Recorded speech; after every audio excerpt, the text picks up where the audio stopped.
Metro phase 2 ప్రాజెక్టును కేంద్రం నుంచి సాధించలేక చేతకానితనాన్ని కప్పిపుచ్చుకునేందుకే సీఎం రేవంత్ కుప్పిగంతులు వేస్తున్నారని కేటీఆర్ నిప్పులు చెరిగారు. పాలన చేతగాకే తప్పుడు ప్రచారాలు చేస్తున్నారని, అబద్ధాలు ఆడుతున్నారని విమర్శలు గుప్పించారు. యూపీ, అహ్మదాబాద్, వైజాగ్ వంటి నగరాలకు కేంద్రం మెట్రోలను మంజూరు చేస్తుంటే హైదరాబాద్కు ఎందుకు తీసుకురాలేకపోయారని ముందుగా ప్రజలకు జవాబు చెప్పాలని కేటీఆర్ డిమాండ్ చేశారు.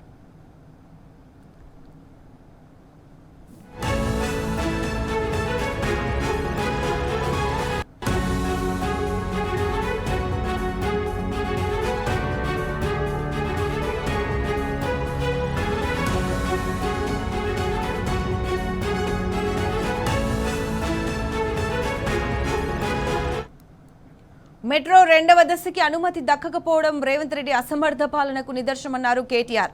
71 సార్లు ఢిల్లీకి చక్కర్లు కొట్టినప్పటికీ బడేభాయిని మెప్పించి ప్రాజెక్టును ఒప్పించలేకపోవడం రేవంత్ చేతకానితనానికి, దద్దమ్మ పాలనకు అద్దం పడుతోందని కేటీఆర్ విమర్శించారు. రాష్ట్రం ప్రతిపాదించిన మెట్రో విస్తరణకు అనుమతి ఇవ్వని కేంద్రంపైన, ముఖ్యంగా ప్రధానమంత్రిని విమర్శించే సత్తా, ధైర్యం రేవంత్ రెడ్డికి లేదని ధ్వజమెత్తారు. తనపై నమోదైన ఓటుకు నోటు కేసు ఉచ్చు బిగిస్తుందనే భయంతో బీజేపీతో చీకటి ఒప్పందాలు చేసుకోవడం వల్లనే ఈ పరిస్థితి ఏర్పడిందన్నారు. అందుకే కేంద్రంలోని బీజేపీని కాకుండా తెలంగాణలో ప్రతిపక్షంలో ఉన్న బీఆర్ఎస్ పార్టీని విమర్శించి ప్రజలను తప్పుదోవ పట్టించే నీచమైన ప్రయత్నం రేవంత్ రెడ్డి చేస్తున్నారన్నారు.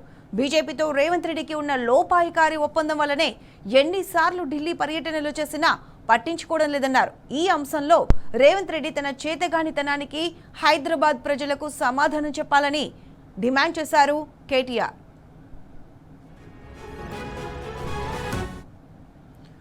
ఇదే అంశానికి సంబంధించి పూర్తి అప్డేట్స్ మా ప్రతినిధి లివిల్ అందిస్తారు. లివిల్, చెప్పండి, మెట్రో ఫేజ్ 2కు అనుమతి రాకపోవడం రేవంత్ అసమర్థతకు నిదర్శనమని కేటీఆర్ ఫైర్ అయ్యారు. దీనికి సంబంధించి పూర్తి అప్డేట్స్ ఏంటి? మెట్రోకు సంబంధించి పూర్తిగా అనుమతులు రాకపోవడంతో ముఖ్యమంత్రిలో ఒక ఫ్రస్ట్రేషన్ కనిపిస్తుంది. ముఖ్యమంత్రిలో ఒక అసమర్థత కనిపించడంతో వాళ్ళ దాన్ని ఇతర పార్టీల నాయకులపైన, ఇతర పార్టీలపైన రుద్దడం ఆనవాయితీ ఉంది. దీనిలో భాగంగానే వాళ్ళ మరొకసారి మెట్రో రెండో దశకు అనుమతి దక్కపోవడంపై ఆయన అసమర్థ పాలనకు నిదర్శనం అంటూ కూడా కేటీఆర్ ఎద్దేవా చేశారు. తనపై వేలాడుతున్న ఓటుకు నోటు కేసు వల్లనే కేంద్రాన్ని ప్రశ్నించలేని అసమర్థతలో రేవంత్ రెడ్డి ఉన్నాడంటూ కూడా కేటీఆర్ గుర్తు చేశాడు.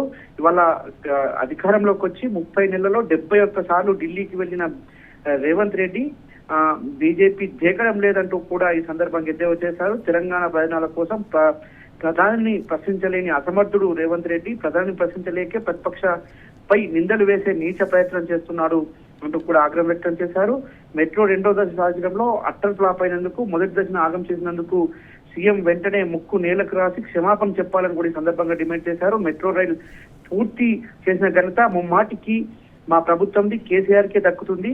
ఖచ్చితంగా 28% మెట్రో పనులు కూడా పూర్తి చేయకుండా ప్రాజెక్టులో చిక్కులు వదిలేసిన నాటి కాంగ్రెస్ ప్రభుత్వం 2014లో తెలంగాణ స్వరాష్ట్రం సాధించుకున్న తర్వాత అధికారంలోకి రాగానే కేసీఆర్ చొరవతో తీసుకొని 72% పనులు పూర్తి చేసిన విషయాన్ని సందర్భంగా కేటీఆర్ గుర్తు చేశారు. కేవలం తన స్వార్థ ప్రయోజనాల కోసం ఉనికిలో లేని వుహా నగరానికి మెట్రో రెండో దశను ప్రతిపాదించాడు. కానీ గత ప్రభుత్వం ట్రాఫిక్ రద్దీ, నగర విస్తీర్ణ, ప్రజలకు రోజువారీ అవసరాల కోసం మెట్రో రెండో దశను ప్రతిపాదించింది.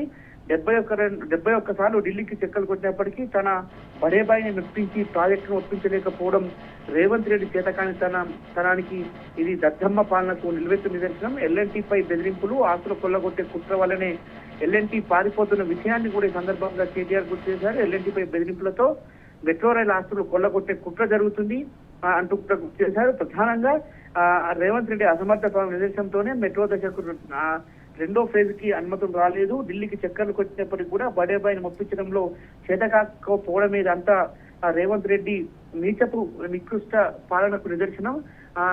బీజేపీతో రేవంత్ రెడ్డి ఉన్న లోపాయికారి ఒప్పందం వల్ల ఎన్నిసార్లు ఢిల్లీ పర్యటన చేసినా పట్టించుకోకపోవడం, ఈ అంశంలో రేవంత్ రెడ్డి తన చేతకాంతరాన్ని హైదరాబాద్ ప్రజలకు సమాధానం చెప్పాలని ఆయన డిమాండ్ చేశారు. సమర్థవంతమైన నాయకుడు ఉంటే గతంలో కేసీఆర్ పాలనలో అనుమతులు, రుణాలు శరవేగంగా ఎలా వచ్చాయో మీ దిక్కుపాలిన పాలనలో అవి ఎందుకు ఆగిపోయాయో ప్రజలకు అర్థమవుతుందని కూడా పేర్కొన్నారు. ఢిల్లీకి పోతే చెప్పులు ఎత్తుకుపోయే దొంగలు చూస్తున్నారని మీరే చెప్పుకున్నప్పుడు మీ నిజ స్వరూపం బయటపడిందని బీఆర్ఎస్ పైన, కేసీఆర్ పైన ఏడవడం ఆపి మీకు ఏ పని చేత కాదని 4 కోట్ల తెలంగాణ సమాజానికి అర్థమైందని కేటీఆర్ అన్నాడు. కేంద్రం నుంచి నిధులు రాకుండా Right. బీఆర్ఎస్ అడ్డుకుంటుందని చెప్పిన మీ ఫెయిల్కి నిదర్శనం అంటూ కూడా ఎద్దేవా చేశారు. ఇప్పటికైనా కేంద్ర ప్రభుత్వం దగ్గర మోకాలు తిరగడం కాదు, వెంటనే అనుమతులు తీసుకొచ్చి 2వ ఫేజ్ వేయాలి, లేదంటే తెలంగాణ ప్రజానికానికి క్షమాపణ చెప్పాలని సందర్భంగా డిమాండ్ చేశారు. Pratyusha. Right level, thanks for the updates.